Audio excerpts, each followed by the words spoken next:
The silence inside a house you have lived in for half a century does not sound like peace. It sounds like a heavy, settling dust, a quiet that holds the echoes of everything that has already happened and will never happen again.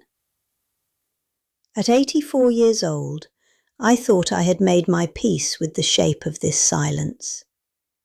I had spent most of my life within these walls, in this small Pennsylvania house my husband and I bought as newlyweds, filling the rooms with the noise of 3 growing children and the steady, comforting rhythm of our marriage. When a long, unforgiving illness finally took him away from me, the quiet that followed was deafening, but I wrapped it around myself like a familiar shawl. I insisted to everyone who asked that I was managing just fine on my own, stubbornly gripping the edges of my independence, because it was the only thing I had left that truly belonged to me. If you have ever felt your own life slowly slipping out of your hands, if you have ever sat quietly while the people you love made decisions about your future without asking what you want, please subscribe to this channel and tell me in the comments where you are watching from today, because I know there is someone else out there right now carrying this exact same invisible weight. And it is vital to know we are not walking this road entirely alone. For decades, my entire identity was built around the act of caring for other people. I had raised my children with an exhausting, all-consuming devotion, worked part-time at the local library for nearly 20 years, organising worn spines and helping neighbours find stories. And finally, I became my husband's sole nurse through the darkest years of his life. After he was gone, I held fiercely to the small routines that made me feel like I was still a woman of use. Every single morning, regardless of the weather, I walked out to the front porch to water the potted geraniums and petunias, feeling the cool soil between my fingers. I still baked entirely too much banana bread whenever I knew my grandchildren were coming to visit, wrapping the extra loaves in foil just like I always had. Even with my hips aching with a dull, persistent throbbing and my hands trembling slightly every time I tried to button my favourite wool sweaters, these routines were my anchors. They reminded me that I was still here, still capable of nurturing the world around me. But the greatest mistake we make in old age is believing our bodies will always cooperate with our willpower. One bitter winter evening, what I stubbornly dismissed as a simple chest cold settled deep into my lungs and rapidly blossomed into pneumonia. The air suddenly became thin and scarce, and before I could brush it off as nothing, I found myself spending several terrifying days in the sterile, glaring light of a hospital room. It was during that frightening brush with my own mortality that my children suddenly mobilized in a way I had not seen in years. When I was finally discharged and sent back to my quiet house, they filled the rooms with a frantic, overwhelming energy. My daughter Karen began stopping by every single evening after her job, hauling heavy canvas grocery bags into my kitchen and stocking my pantry with foods she had decided were best for my recovery. My son Michael took it upon himself to gather all my unopened mail, sitting at my dining table and handling my bills with a tight-lipped efficiency, insisting that he did not want me to stress myself over a single piece of paperwork.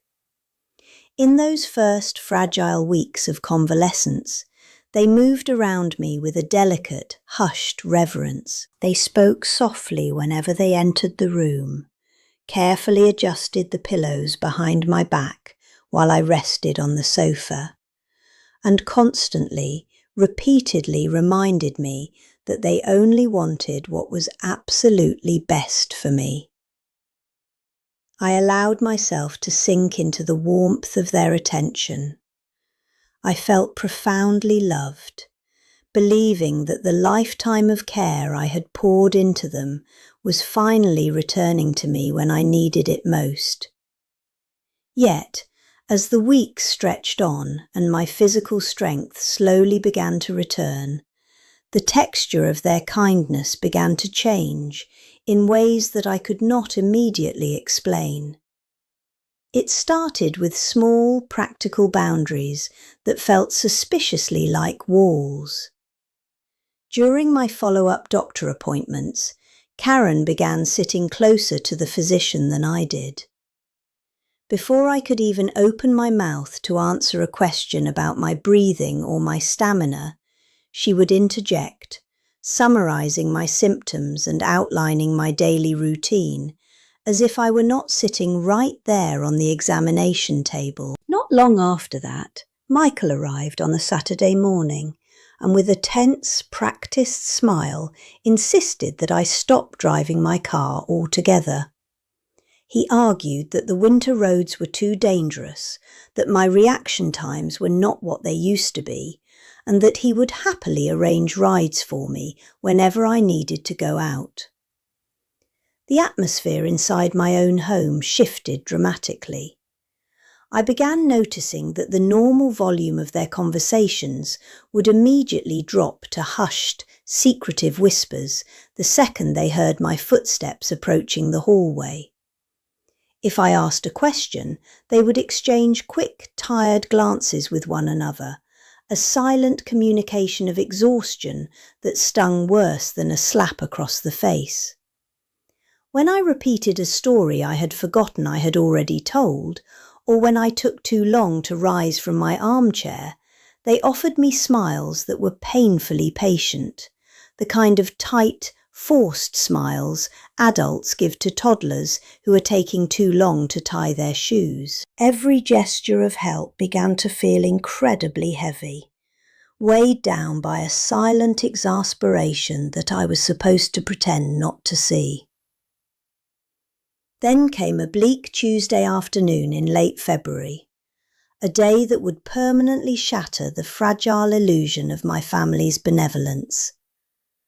I had finished a light lunch and retreated to the small den at the back of the house to rest my legs. The sky outside was a flat, unforgiving grey, casting long shadows across the carpet. I had leaned back in my recliner, closed my eyes and let the quiet drone of the television wash over me. Karen and Michael were in the kitchen, washing the dishes and wiping down the counters. They were entirely convinced that I was fast asleep. The door to the den was open just a crack, enough for their voices to drift down the short hallway and reach my ears with devastating clarity. Karen was speaking in a low, measured tone, the voice of someone pitching a difficult business proposal. She mentioned a nursing home just a few miles away, describing its manicured grounds and the modern dining facilities, remarking that it seemed really nice and incredibly safe. I held my breath, gripping the armrests of my chair so tightly my knuckles turned white. A long, heavy sigh echoed from the kitchen. It was Michael.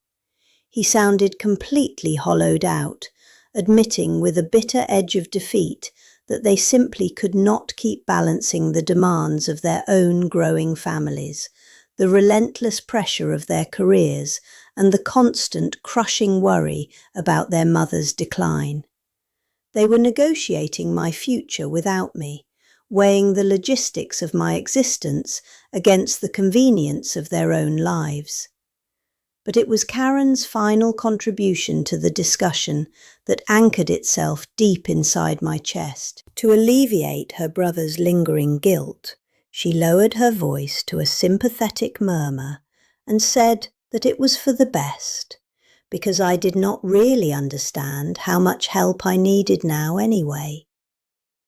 I sat perfectly motionless in the dim light of the den, staring blankly at the muted television screen.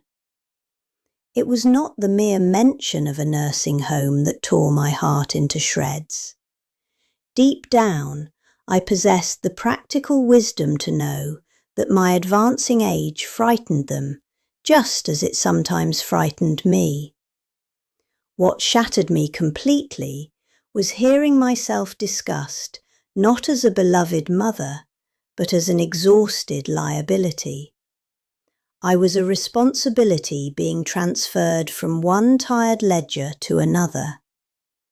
They spoke of my life as if it had already ceased to belong to me, as if my mind were already gone, and my consent was no longer a required part of the equation.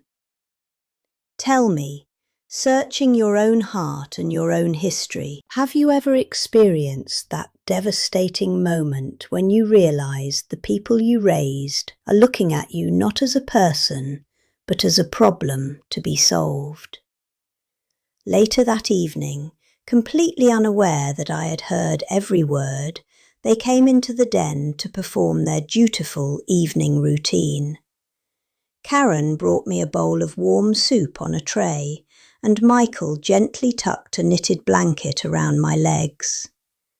They leaned down, kissed my forehead, and told me they loved me before heading out into the cold night. Sitting there alone, their tenderness suddenly felt entirely unbearable. The soup tasted like ash in my mouth. Every single caring gesture, every fluffed pillow and adjusted thermostat now carried the crushing, suffocating weight of life-altering decisions that were being made entirely behind my back. Their love had become a velvet cage. For several long, agonizing days after that afternoon, I barely spoke a word to either of them. I retreated into a fortress of silence, watching them move around my house while my mind raced through the decades of my past. I realized something profound and deeply uncomfortable about the way I had lived my life. From the day I became a mother, I had fundamentally confused self-sacrifice with love. I had spent half a century making myself smaller, bending my own boundaries, and silencing my own needs, just so everyone else in the room could feel comfortable and accommodated. I had trained them to believe that my voice was optional. And now, in the extreme vulnerability of my old age, I saw with terrifying clarity how easily people will continue shrinking a woman once she begins apologizing for taking up space in the world. They were only finishing the erasure that I had started myself. In that moment of crystal clear recognition, sitting alone at my kitchen table while the winter wind rattled the window panes, I made a silent, unbreakable vow. I decided that I was going to stop apologizing. I was not going to let them neatly pack me away into a secure facility just because my slow footsteps made them anxious. If they wanted to take control of my life, they were going to have to look me in the eye and fight me for it. The reclamation of my dignity began with deliberate, unannounced actions. The very next morning, I picked up the telephone and personally called the pulmonary specialist to schedule my own follow-up appointments, explicitly instructing the receptionist that my medical information was to be discussed only with me. That afternoon, I called the attorney who had handled my husband's estate, arranging a private meeting to review my finances, my property deeds, and my advance directives to ensure my legal autonomy was airtight. When Karen came over that evening and noticed my calendar filled with new ink, she frowned, insisting that I needed more rest and that she could have handled all of those calls for me. I simply looked at her, offered a polite smile, and told her I had everything perfectly under control. I did not stop there. I found a flyer in the local newspaper for a weekly watercolour painting class held at the community centre downtown. I called a local senior transport service, registered for the class, and paid the fee out of my own checking account. When I mentioned my new hobby over Sunday dinner, Michael stared at me in disbelief, arguing that the winter weather was too unpredictable for me to be venturing out to an art class. I took a slow sip of my water, set the glass down firmly, and informed him that I was looking forward to mixing colours again. Every single one of these small, defiant decisions felt like a triumphant breath of fresh air. I was systematically reclaiming the fragmented pieces of my own name. The inevitable collision between my newfound autonomy and their secret plans occurred exactly 3 weeks later. They arrived at my house on a Saturday morning, their faces set in grim, determined lines. Michael carried a thick manila folder under his arm.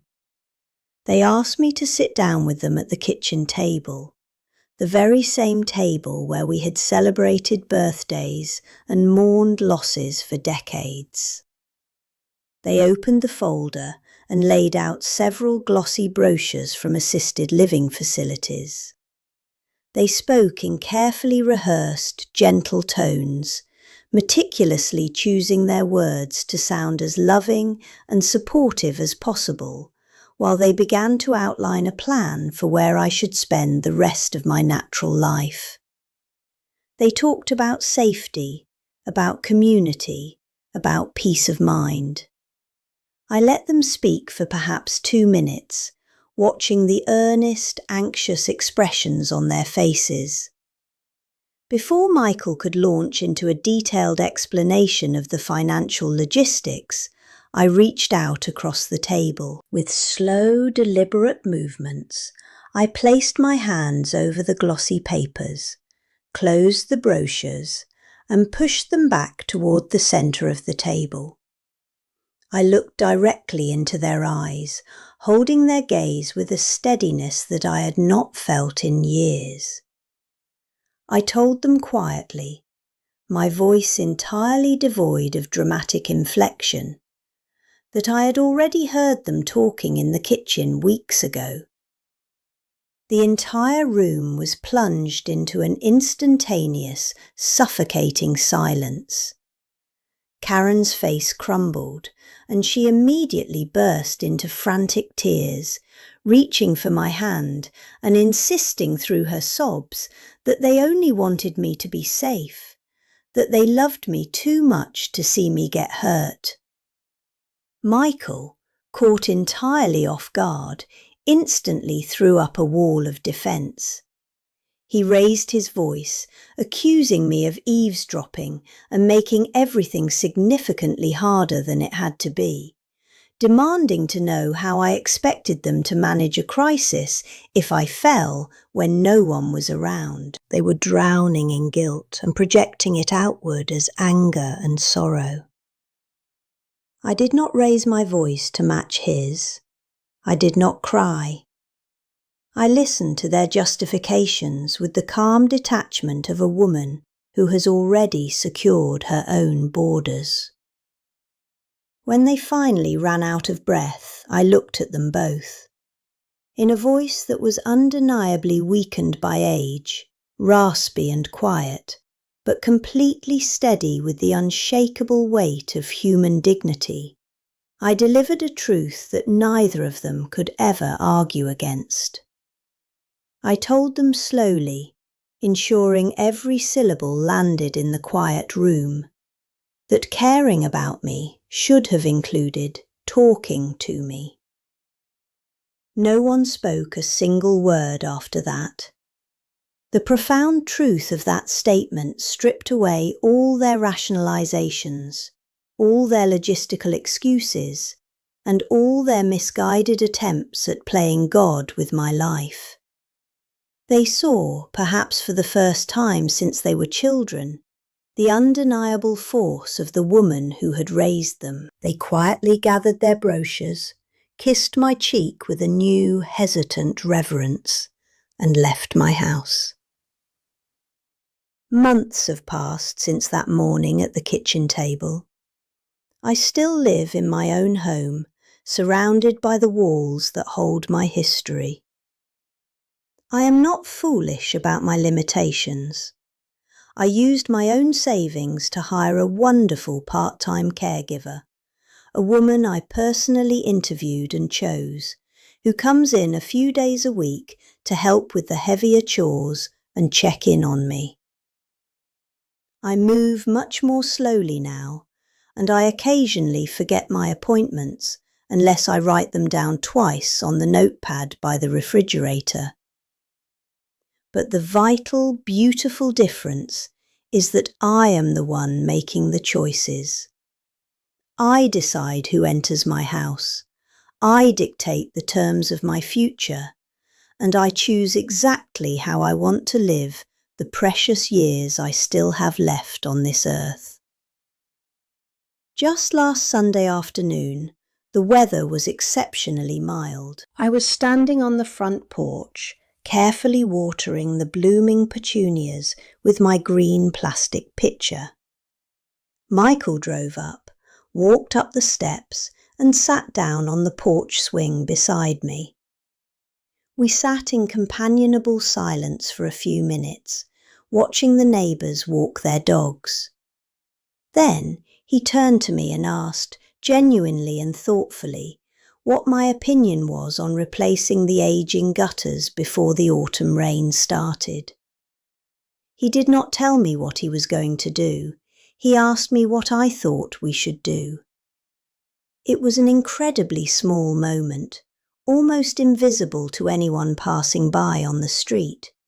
But to me, as I poured water over the soil, it felt like the greatest victory. I was no longer a fading obligation. I was seen again. Tell me, when people stop seeing your worth, how do you remember who you are?